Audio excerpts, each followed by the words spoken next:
Hey everyone, welcome to channel अपना pol science. तो आज हम जिस टॉपिक के बारे में बात करेंगे वो है संप्रभुता की विशेषताएं। इससे पहले की जो मैंने वीडियो डाली है उसमें मैंने बताया था कि संप्रभुता का अर्थ क्या है और उसके प्रकार क्या है, जिसकी लिंक मैंने इस वीडियो के डिस्क्रिप्शन में डाल दी है, तो आप लोग वहाँ जाके देख सकते हैं। तो चलिए वीडियो स्टार्ट करते हैं। पहली जो विशेषता आती है वो है मौलिकता, ओरिजिनलिटी। तो राज्य की संप्रभुता मौलिक होती है, उसको ना तो बनाया जाता है और ना ही पैदा किया जाता है। वो सर्वोच्च और जन्मजात होती है। इसीलिए जो शक्ति प्रदान करते हैं वो अधिक शक्तिशाली होता है। ठीक है। और जैसे कि हम जानते हैं कि संप्रभुता से अधिक शक्तिशाली और कोई नहीं है, तो जो संप्रभुता है वो मौलिकता से श्रेष्ठ होता है। ठीक है। दूसरी जो विशेषता आती है वो है निरंकुशता की। इसका अर्थ है कि राज्य की संप्रभुता किसी भी प्रकार से सीमित या मर्यादित नहीं की जा सकती। पृथ्वी पर एक भी ऐसी सत्ता नहीं है जो उसको नियंत्रित या नियमित कर सके। राज्य की सीमा के अंदर संप्रभुता से बड़ी कोई शक्ति नहीं होती है और इसीलिए उसकी आज्ञा का पालन करना प्रत्येक नागरिक के लिए आवश्यक होता है और प्रत्येक नागरिक आज्ञा का पालन करने के लिए बाध्य होते हैं। ठीक है। तीसरी जो विशेषता आती है वो है सार्वव्यापकता की।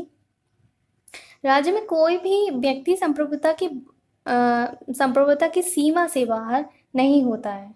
ठीक है। राज्य की प्रभु सत्ता से बच नहीं सकता है। तो इसीलिए हम देखते हैं कि जो संप्रभुता है वो सर्वोच्च और सार्वभौमिक होती है। हाँ, यदि किसी व्यक्ति को छूट मिलती है तो वो संप्रभुता की इच्छा पर निर्भर करता है। चौथी जो विशेषता आती है वो है स्थायित्व की। इसका अर्थ होता है कि जब तक राज्य रहता है तब तक संप्रभुता रहती है। संप्रभुता के अंत के साथ राज्य भी समाप्त हो जाता है। हम देखते हैं कि कई सरकारें आती हैं और कई सरकारें जाती हैं, लेकिन संप्रभुता स्थायी रहती है। ठीक है। संप्रभुता पर किसी भी प्रकार का सरकार के आने और जाने का प्रकार का जो है वो प्रभाव नहीं पड़ता है। ठीक है। पांचवी जो विशेषता आती है वो है अपकरणीयता, जिसका तात्पर्य है कि जो अलग नहीं किया जा सकता। इसका अर्थ होता है कि प्रभु सत्ताधारी अपनी प्रभु सत्ता को दूसरों को देकर स्वयं प्रभु सत्ताधारी नहीं रह सकता। इसीलिए प्रभु सत्ता दूसरे को देना घातक है। यानी संप्रभुता को संप्रभु से अलग नहीं किया जा सकता। अगर ये संप्रभुता से अलग करते हैं तो ये घातक सिद्ध होता है। छठी जो विशेषता आती है वो है अविभाज्यता की। यानी इसका अर्थ होता है अविभाज्यता का कि जो बांटा ना जा सके। ठीक है। संप्रभुता पूर्ण है, उसको विभाजन नहीं किया जा सकता। उसके विभाजन का अर्थ है उसको नष्ट कर देना अथवा एक से अधिक राज्यों का अस्तित्व होना।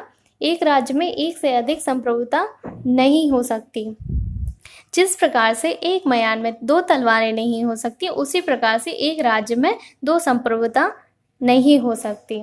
अकॉर्डिंग टू गेटिल, यदि प्रभु सत्ता परिपूर्ण नहीं तो किसी राज्य का कोई अस्तित्व नहीं है। यदि प्रभु सत्ता विभाजित है तो एक से अधिक राज्यों का अस्तित्व हो सकता है। हॉब्स कहता है कि विभाजित राज्य कभी जीवित नहीं रह सकता।